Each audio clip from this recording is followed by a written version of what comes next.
നമ്മുടെ കർത്താവായ യേശുക്രിസ്തുവിനെ പോലെ ആകുവാനാണ് പിതാവായ ദൈവം നമ്മെ ഓരോരുത്തരെയും വിളിച്ചിരിക്കുന്നത്. യേശുവിൻ്റെ സ്വഭാവത്തിന് കൂട്ടാളികളായിത്തീരുക. പ്രിയപ്പെട്ടവരെ, യേശുവിൻ്റെ സ്വഭാവം വെളിച്ചമാണ്. യേശുവിന് മനസ്സലിവുണ്ട്. അതൊരു വലിയ വെളിച്ചമാണ്. സമൂഹത്തിൽ അവഗണിക്കപ്പെട്ടവർ, നിന്ദിക്കപ്പെട്ടവർ, തള്ളപ്പെട്ടവർ യേശുവിൻ്റെ മനസ്സലിവിന് മുൻപിൽ വീണ്ടും പരിഗണിക്കപ്പെടുകയാണ്. തള്ളപ്പെട്ടവരെ യേശു ചേർത്ത് നിർത്തുകയാണ്. പ്രിയപ്പെട്ടവരെ, ദിവ്യ സ്വഭാവം ഒരു വെളിച്ചമാണ്. നിങ്ങൾക്ക് മനസ്സലിവുണ്ടെങ്കിൽ നിങ്ങൾ സമൂഹത്തിന് ഒരു വെളിച്ചമാണ്. നിങ്ങളുടെ കുടുംബത്തിന്, സഭയ്ക്ക് ഒരു വെളിച്ചമാണ്. യേശുവിൻ്റെ ദയ ഒരു വെളിച്ചമാണ്.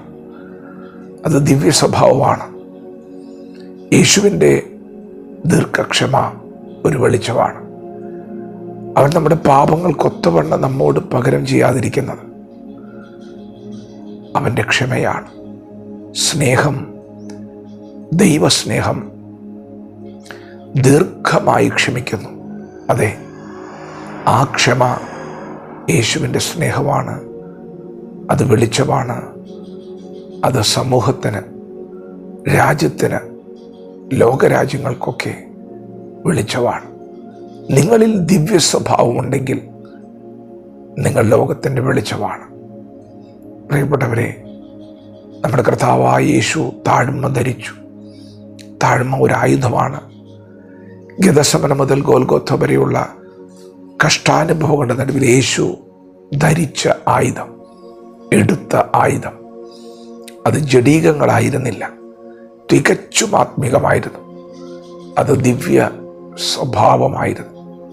പ്രിയപ്പെട്ടവരെ, തന്നെത്താൻ താഴ്ത്തുന്നവൻ ഉയർത്തപ്പെടും. അതുകൊണ്ട് തക്ക സമയത്ത് ദൈവം നിങ്ങളെ ഉയർത്തേണ്ടതിന് ദൈവത്തിൻ്റെ ബലമുള്ള കൈക്കീഴിൽ താണിരിപ്പിൻ. നാം താഴ്മ ധരിച്ചാൽ ദൈവം നമ്മെ ഉയർത്തും. ഇന്ന് പകൽ നിങ്ങളിൽ ക്രിസ്തുവിൻ്റെ സ്വഭാവങ്ങൾ വെളിപ്പെട്ടാൽ നിങ്ങൾ നിങ്ങളുടെ കുടുംബത്തിന്, ദേശത്തിന്, പട്ടണത്തിന് ഒരു അനുഗ്രഹമാകും. അതെ, ദൈവം നമ്മിൽ നിന്ന് പ്രതീക്ഷിക്കുന്നത് ഫലമാണ്, ആത്മാവിൻ്റെ ഫലങ്ങൾ. അങ്ങനെ ഫലങ്ങൾ നമ്മിൽ നിന്ന് പുറത്തു വന്നാൽ നിശ്ചയമായും നിങ്ങളൊരു വെളിച്ചമായിരിക്കും. ഒരു മലമേൽ ഇരിക്കുന്ന പട്ടണം പോലെ നിങ്ങൾ ശോഭിക്കും. ദൈവത്തിൻ്റെ നാമം നിങ്ങളിലൂടെ മഹത്വീകരിക്കപ്പെടും. യേശുവിൻ്റെ സ്വഭാവത്തിന് കൂട്ടാളികളാകാം. ദൈവം നമ്മെ ഓരോരുത്തരും ഈ പകൽ അനുഗ്രഹിക്കുമാറാകട്ടെ. ആമേൻ.